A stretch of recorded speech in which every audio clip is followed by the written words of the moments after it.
अपनी ऊर्जा और अपना कीमती समय उन लोगों पर लुटाना बंद कर दो जिन्हें तुम्हारे होने या ना होने से कोई फर्क नहीं पड़ता। जिस दिन तुम अकेलेपन को अपनी ताकत बना लोगे, उस दिन यह संसार तुम्हें हराना छोड़ देगा।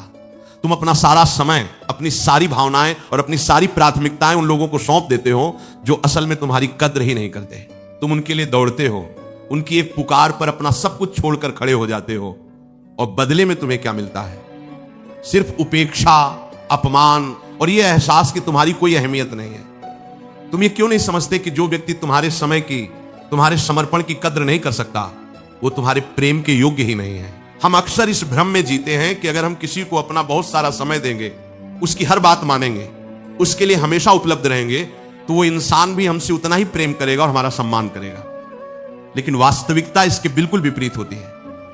संसार का यह कठोर नियम है कि जो इंसान हर समय उपलब्ध रहता है, उसकी कीमत अपने आप कम हो जाती है। लोग उसे महत्व देना बंद कर देते हैं। उन्हें लगता है कि इसका तो कोई अपना वजूद ही नहीं है, इसके पास तो कोई और काम ही नहीं है। इसलिए सबसे पहले यह सीखना होगा कि अपना समय केवल उसी को दो जो तुम्हारे समय की कीमत समझे, अन्यथा एकांत में बैठना सीखो। अकेले रहना कोई सजा नहीं है, यह तो एक वरदान है जिसे समझने में इंसान पूरी जिंदगी निकाल देता है। तुम अकेलेपन से घबराते हो क्योंकि तुमने कभी खुद से मुलाकात ही नहीं की। इंसान भीड़ में क्यों भागता है? वो हर समय किसी न किसी से बात क्यों करना चाहता है? क्योंकि जब वो अकेला होता है तो उसे अपने भीतर का शोर सुनाई देने लगता है। उसे अपनी कमियां, अपने दुख और अपनी वास्तविकता का सामना करना पड़ता है। इस वास्तविकता से भागने के लिए वो रिश्तों का, लोगों का और व्यर्थ की बातचीत का सहारा लेता है। लेकिन दूसरों के सहारे तुम कितनी दूर तक चल पाओगे? एक न एक दिन वो सहारा छूटेगा, और जब वो छूटेगा तब तुम उसी जगह गिरोगे जहां से तुमने चलना शुरू किया था। एकांत वो आग है जो तुम्हारे भीतर के सारे कचरे को, सारे मोह को और सारी व्यर्थ की इच्छाओं को जलाकर भस्म कर देती है और तुम्हें कुंदन की तरह निखार देती है। एक बार एक युवा एक अनुभवी संत के पास बहुत निराश और उदास होकर पहुंचा। उसकी आंखों में आंसू थे और वो भीतर से पूरी तरह टूट चुका था।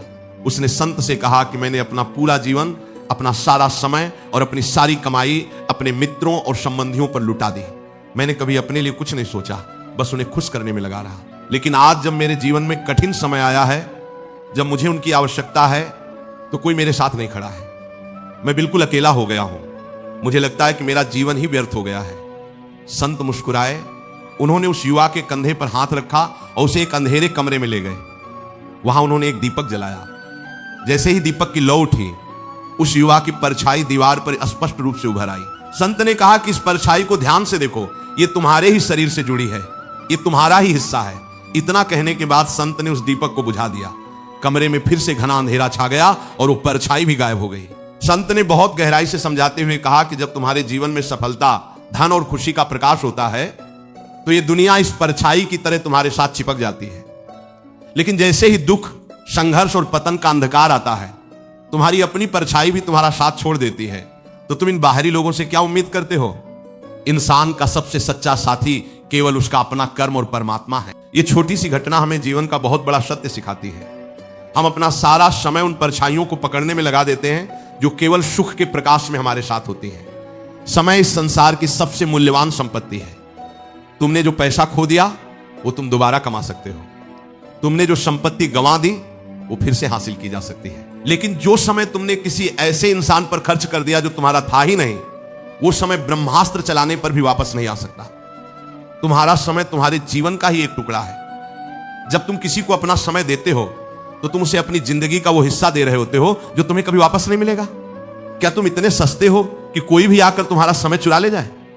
क्या तुम्हारा अपना कोई लक्ष्य नहीं है? तुम्हारे भीतर एक असीम ऊर्जा सोई पड़ी है, लेकिन तुमने उस ऊर्जा को लोगों को खुश करने में, उनके रूठने मनाने में और उनकी झूठी उम्मीदों को पूरा करने में लगा रखा है। जिस ऊर्जा से तुम अपना भविष्य बना सकते थे, जिससे तुम आध्यात्म की ऊंचाइयों को छू सकते थे, उसे तुमने व्यर्थ के बंधनों में फंसा रखा है। श्री कृष्ण ने हमें बहुत स्पष्ट रूप से समझाया है कि मोह ही हमारे सारे दुखों का एकमात्र कारण है। मोह क्या है? मोह यही तो है कि हम किसी इंसान से, किसी रिश्ते से इतनी गहराई से जुड़ जाते हैं कि उसके बिना हमें अपना अस्तित्व ही अधूरा लगने लगता है। हम भूल जाते हैं कि इस संसार में हम अकेले आए थे और हमें अकेले ही जाना है। जब जन्म और मृत्यु दोनों ही नितांत अकेले होने हैं, तो बीच के इस छोटे से सफर में किसी दूसरे पर इतनी निर्भरता क्यों? भगवत गीता का पूरा सार हमें यही समझाता है कि अपने कर्म करो, सबके साथ प्रेम से रहो, अपना कर्तव्य पूरी निष्ठा से निभाओ, लेकिन किसी से ये उम्मीद बिल्कुल मत रखो कि वो भी तुम्हारे साथ वैसा ही करेगा। अपेक्षाएं ही इंसान को अंदर से खोखला करती हैं। तुम किसी को अपना पूरा समय देते हो और फिर अपेक्षा करते हो कि वो भी तुम्हें अपना समय दे। जब वो ऐसा नहीं करता तो तुम दुखी होते हो, क्रोधित होते हो, रात रात भर रोते हो। इस दुख का कारण वो इंसान नहीं है, इस दुख का असली कारण तुम्हारी वो अपेक्षा है जो तुमने उससे पाल रखी थी। तुम्हें समझना होगा कि प्रेम और मोह में बहुत बड़ा अंतर है। सच्चा प्रेम तुम्हें स्वतंत्र करता है, जबकि मोह तुम्हें बांधता है, तुम्हें गुलाम बनाता है। जब तुम किसी से सच्चा प्रेम करते हो तो तुम उसके समय के लिए भीख नहीं मांगते, लेकिन जब तुम मोह में होते हो तो तुम एक भिखारी बन जाते हो। तुम किसी के एक संदेश के लिए, किसी की एक कॉल के लिए घंटों इंतजार करते हो। क्या ईश्वर ने तुम्हें ये अमूल्य मानव जीवन इसलिए दिया है कि तुम किसी इंसान के पीछे रोते रहो? तुम्हारा ये शरीर, तुम्हारा ये मन परमात्मा का मंदिर है।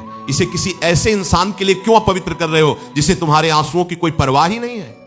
एक बात को बहुत गहराई से अपने मन में बैठा लो कि लोगों की फितरत समय के साथ बदलती रहती है। जो इंसान आज तुम्हें अपना सब कुछ मान रहा है, कल जब उसकी जरूरत पूरी हो जाएगी या जब उसे कोई और तुमसे बेहतर मिल जाएगा तो वो तुम्हें पहचानने से भी इनकार कर देगा।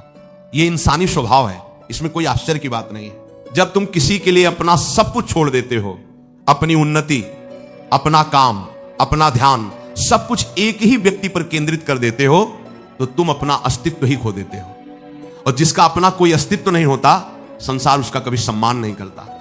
इसलिए अपनी जड़ें मजबूत करो। एक ऐसे विशाल वृक्ष की तरह बनो जो अकेला खड़ा होता है, लेकिन उसकी जड़ें धरती में इतनी गहराई तक होती हैं कि कोई भी आंधी, कोई भी तूफान उसे हिला नहीं सकता। वो वृक्ष पक्षियों को आश्रय देता है, मीठे फल देता है, राहगीरों को ठंडी छाया देता है, लेकिन वो किसी पक्षी से ये नहीं कहता कि तुम हमेशा मेरी डालियों पर ही बैठे रहो। पक्षी आते हैं, दाना चुगते हैं, कुछ पल विश्राम करते उड़ जाते हैं। वृक्ष उनके जाने पर आंसू नहीं बहाता, क्योंकि उसे पता है कि उसका काम आश्रय देना था, जो उसने पूरी निस्वार्थ भावना से दिया। तुम्हें भी बिल्कुल ऐसा ही बनना है। अपने भीतर इतनी परिपूर्णता लाओ कि तुम्हें किसी बाहरी सहारे की जरूरत ही न पड़े। जब तुम खुद पर काम करना शुरू करते हो, अपना समय अपनी आत्मोन्नति में लगाते हो, अपने ज्ञान को बढ़ाते हो, तो तुम्हारा व्यक्तित्व अपने आप इतना आकर्षक हो जाता है कि तुम्हें लोगों के पीछे भागने की जरूरत नहीं पड़ती।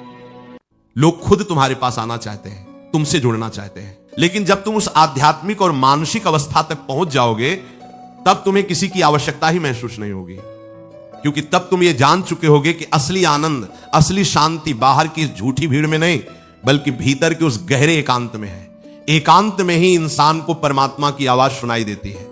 जब तक तुम्हारे कानों में दुनिया का शोर भरा रहेगा, लोगों की व्यर्थ बातें गूंजती रहेंगी, तब तक तुम उस ईश्वरीय धुन को कैसे सुन पाओगे जो तुम्हारे हृदय में लगातार बज रही है। जब तुम किसी इंसान को अपना अत्यधिक समय देते हो, तो तुम जाने अनजाने में उसे यह अधिकार दे देते हो कि वो तुम्हारी भावनाओं को नियंत्रित करे।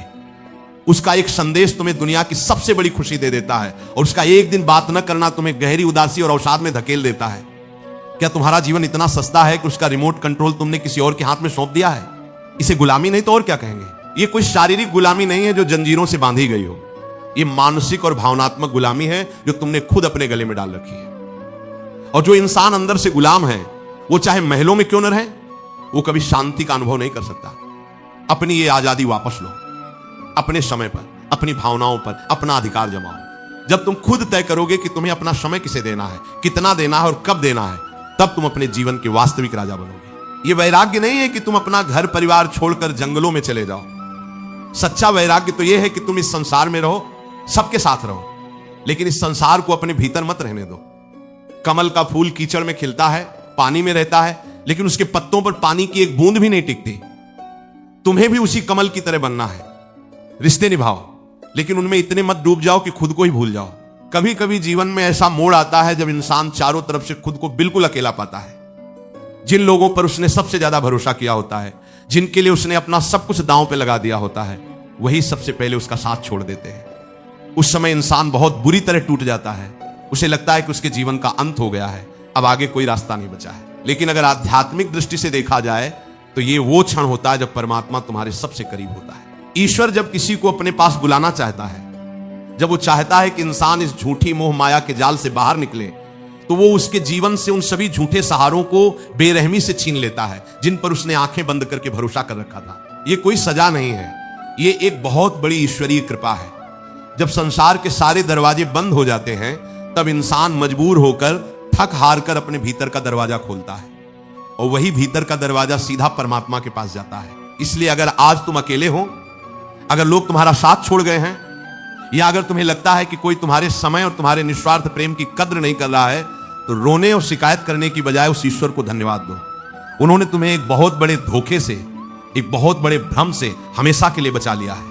अकेले रहने की इस खूबसूरत कला को सीखो। इसका मतलब यह नहीं है कि तुम रूखे हो जाओ या लोगों से बात करना छोड़ दो। इसका मतलब सिर्फ इतना है कि तुम्हारी खुशी किसी बाहरी व्यक्ति पर निर्भर न रहे। अपना काम स्वयं करो, अपनी खुशियों की जिम्मेदारी स्वयं लो। किसी के आने से बहुत अधिक उत्साहित मत हो और किसी के जाने से टूट कर मत बिखर जाओ। धैर्य रखना सीखो। जब तुम अकेले रहना शुरू करते हो तो शुरुआत में यह बहुत कठिन लगता है, मन बेचैन होता है, पुरानी यादें सताती हैं, किसी से बात करने की तीव्र इच्छा होती है। ऐसा लगता है जैसे अंदर कोई खालीपन आ गया है। लेकिन उस खालीपन से घबराना मत। वो खालीपन बहुत जरूरी है, क्योंकि जब तक तुम्हारे भीतर का पुराना कचरा खाली नहीं होगा, तब तक वहां परमात्मा का शुद्ध प्रेम और नई ऊर्जा कैसे प्रवेश करेगी। अपनी दिनचर्या को इतना व्यस्त और इतना अर्थपूर्ण बनाओ कि तुम्हारे पास व्यर्थ की बातों के लिए समय ही न रहे। अच्छी और आध्यात्मिक पुस्तकें पढ़ो, ध्यान करो, प्रकृति के साथ समय बिताओ, कुछ नया सीखो, अपने स्वास्थ्य और अपने शरीर पर ध्यान दो। जब तुम अपना समय अपने शरीर, अपने मन और अपनी आत्मा को निखारने में लगाओगे, तो तुम्हारा जीवन एक सुंदर फूल की तरह खिल उठेगा। और जब फूल पूरी तरह खिलता है तो उसकी सुगंध अपने आप चारों ओर फैल जाती है। उसे भंवरों को बुलाना नहीं पड़ता। याद रखो, जो इंसान खुद से प्यार नहीं कर सकता, जिसने कभी खुद का सम्मान नहीं किया, वो कभी किसी और से सच्चा प्यार कर ही नहीं सकता। और जो अपना सम्मान खुद नहीं कर सकता, उसका सम्मान ये दुनिया कभी नहीं कर सकती। अपना समय यूं ही किसी के भी पैरों में मत डालो। ये तुम्हारे जीवन की सबसे बड़ी पूंजी है, तुम्हारे जीवन की सबसे बड़ी संपत्ति है। उन लोगों से तुरंत दूरी बना लो जो केवल अपने स्वार्थ के लिए, अपने मतलब के लिए तुम्हारे पास आते हैं, जिन्हें सिर्फ तभी तुम्हारी याद आती है जब उन्हें तुम्हारी जरूरत होती है या जब उनके पास कोई और विकल्प नहीं होता। ऐसे लोगों को दृढ़ता से ना कहना सीखो। ना कहना एक बहुत बड़ी और बहुत आवश्यक कला है। जब तक तुम ना कहना नहीं सीखोगे, लोग तुम्हारा फायदा उठाते रहेंगे और तुम्हारी ऊर्जा को चूसते रहेंगे। तुम्हें अक्सर बुरा बनने का डर सताता है। तुम्हें लगता है कि अगर मैंने मना कर दिया तो वो क्या सोचेगा, कहीं हमारा रिश्ता न टूट जाए, कहीं वो मुझसे रूठ न जाए। लेकिन विचार करो, जो रिश्ता सिर्फ तुम्हारे हां कहने पर टिका है, जो रिश्ता तुम्हारी न सुनते ही टूट जाए, वो कोई रिश्ता नहीं है। वो एक व्यापार है, एक स्वार्थ है। और जिस दिन तुम ना कहोगे, उसी दिन उस तथाकथित रिश्ते की असलियत तुम्हारे सामने आ जाएगी। इसलिए अपने इस अनमोल जीवन को व्यर्थ के बंधनों से, झूठे लोगों से और उनके पीछे भागने की आदत से मुक्त करो। अपनी सारी ऊर्जा को समेटो और उस परम पिता परमात्मा पर ध्यान लगाओ, जो हर पल, हर परिस्थिति में तुम्हारे साथ है। जब तुम अपनी सारी चिंताएं, अपना सारा मोह, अपनी सारी अपेक्षाएं भगवान के चरणों में पूरी तरह सौंप दोगे, तो तुम्हारे भीतर एक ऐसी अद्भुत, असीम और गहरी शांति का जन्म होगा जिसे दुनिया की कोई भी ताकत, कोई भी इंसान तुमसे छीन नहीं सकता। ये शांति, ये ठहराव तुम्हारे एकांत की सबसे बड़ी कमाई होगी। जब तुम अकेले में आंखें बंद करोगे तो तुम्हें ऐसा लगेगा जैसे पूरा ब्रह्मांड तुम्हारे भीतर समाया हुआ है। तुम्हें अपने ही भीतर ईश्वर का स्पंदन महसूस होगा। फिर तुम्हें न किसी की कमी महसूस होगी, न किसी का इंतजार रहेगा और न ही किसी के छोड़ जाने का डर सताएगा। तुम अपने आप में इतने पूर्ण हो जाओगे कि तुम्हें किसी दूसरे इंसान की जरूरत ही नहीं रहेगी तुम्हारी कमियों को पूरा करने के लिए। इस संसार का ये बहुत पुराना स्वभाव है कि ये उसी को रुलाता है जो रोना जानता है, उसी को दबाता है जो दबना जानता है, और उसी का फायदा उठाता है जो खुद को कमजोर और निर्भर दिखाता है।